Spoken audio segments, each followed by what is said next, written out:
Ito ang aking aso na si Nognog. Ito ang video natin ngayong gabi.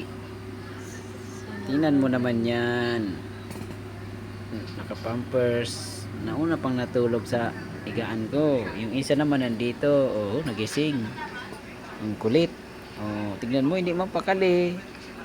Silip-silip pa siya. Tignan mo yung aso na yan. Yan ang mababait na aso. Oh.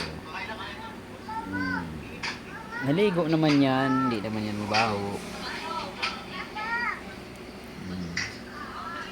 Ganyan ang gawain nila pag gagabi na. Matutulog na kami. Yan, matutulog din sila. Yung isa tulog na, si Nagnag. Ito naman si Nognog. Magkapatid sila. Ang panganay ay si Nagnag, babae. Yan ang mga aso ko. Sa mga hayop nyo, mga alaga nyo, ganyan din ba sila? Katabi din sa higaan nyo, matulog. Ayan.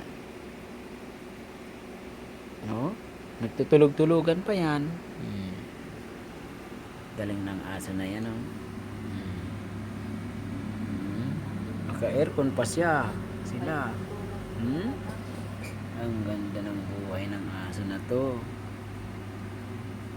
Ito ay nirescue ko lang. Dati kasi payat yan, tapos walang mga balayibo. Ngayon na makinis na sila. Hindi ko kasi na videoan yung unang dating niyan dito kahit asong Pinoy lang yan, okay naman, alagaan sila, mabait. Yan lang sa atin ngayon, mga Kapidong Vlog. Bye bye.